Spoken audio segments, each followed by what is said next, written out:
सभी का स्वागत है। मैं हूं आपके साथ Chitra Tripathi. Israeli spyware Pegasus से भारत में जासूसी के मामले पर राजनीति के तेवर आज और ज्यादा सख्त हो गए हैं। आज एक और कांग्रेस देश भर में सड़कों पर उतरी, तो वहीं राज्यसभा में आईटी मंत्री अश्विनी वैष्णव को टीएमसी सांसदों ने जवाब देने से रोक दिया और उनके हाथ से पेपर छीनकर हवा में उछाल दिया गया। विपक्ष के इन तेवरों के बीच बीजेपी ने जासूसी के मामले को फेक न्यूज करार दिया है। बीजेपी को एमनेस्टी के हवाले से आई मीडिया रिपोर्ट से यह हमला करने का मौका मिला है। मीडिया रिपोर्ट में जासूसी के दावे से एमनेस्टी के यू टर्न का संकेत मिलता है।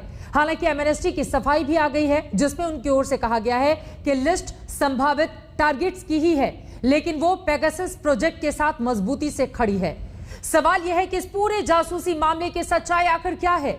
साथ ही सवाल मामले की राजनीति पर भी है। सवाल है कि क्या राजनीतिक दलों का मकसद पेगासस जासूसी मामले के जरिए हंगामा खड़ा करना भर है। इसी मुद्दे पर दंगल में चर्चा की शुरुआत हम करेंगे, लेकिन उसके पहले ये रिपोर्ट देखिए।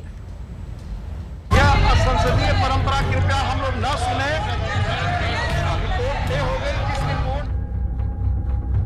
पेगासस जासूसी मामले पर हंगामा तो संसद सत्र के पहले दिन से हो रहा है, लेकिन आज राज्यसभा में आईटी मंत्री अश्विनी वैष्णव को जवाब तक देने से रोक दिया गया। अश्विनी वैष्णव पेगासस जासूसी मामले पर जवाब देने खड़े हुए, तभी टीएमसी के सांसदों ने उनके हाथ से पेपर छीनकर हवा में लहरा दिया। हंगामा इतना बढ़ा कि वैष्णव अपने जवाब की कॉपी सदन के पटल पर सिर्फ रख सके और राज्यसभा को कल तक के लिए स्थगित करना पड़ा। इस बीच कथित जासूसी को लेकर खुलासे में अहम रोल निभाने वाले एमनेस्टी इंटरनेशनल के स्टैंड को लेकर संशय की स्थिति खड़ी हो गई है। मीडिया स्टोरीज में दावा हुआ है, जिसमें एमनेस्टी के हवाले से कहा गया है कि एमनेस्टी इंटरनेशनल ने इस लिस्ट को एनएसओ पेगासस सॉफ्टवेयर लिस्ट की तरह कभी पेश नहीं किया।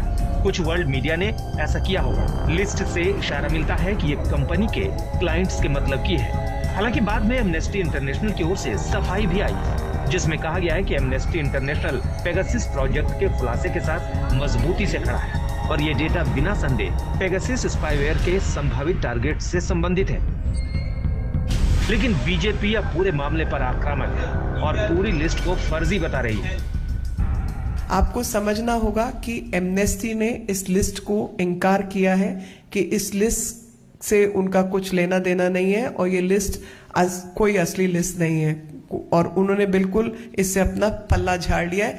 बार बार शब्द इस्तेमाल अलेज्ड है, यानी ऐसा हो सकता है, ऐसा हो सकता है, अपना पीछा छुड़ाने के लिए, क्योंकि ये फोर्जरी और डेफेमेशन का केस सीधे तौर पे बनता है। दूसरी बात, एनएसओ जो कंपनी है इजरायली जिसका ये प्रोडक्ट है पेगासस, उसका साफ शब्दों में एक डिनायल आया है कि ये हमारे कस्टमर से बिल्कुल कनेक्टेड लिस्ट नहीं है और इसका कुछ लेना देना नहीं है। आक्रामक रुख विपक्ष का भी है। आज कांग्रेस ने राज्यों में राजभवन तक मार्च निकाला है और पूरे मामले पर बिल्कुल भी कमजोर नहीं दिखना चाहती। हम तो इसलिए चाहते हैं कि ये जुडिशियल इंक्वायरी होना चाहिए, एक कमीशन ऑफ इंक्वायरी बिठाना चाहिए, कम से कम ये जुडिशियल इंक्वायरी हो, यही तो हमारा मांग है। ये तो सिर्फ टीप ऑफ द आइसबर्ग, कुछ नहीं देखा आपने।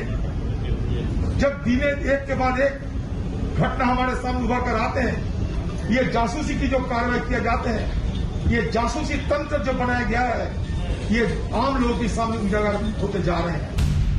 इस बीच पेगासस जासूसी मामला सुप्रीम कोर्ट तक पहुंच गया है। सुप्रीम कोर्ट में जनहित याचिका दाखिल की गई है और मामले की सुप्रीम कोर्ट की निगरानी में एसआईटी जांच की मांग की है। दिल्ली से मौसमी सिंह के साथ आज तक। जासूसी पर सिर्फ हंगामा खड़ा कर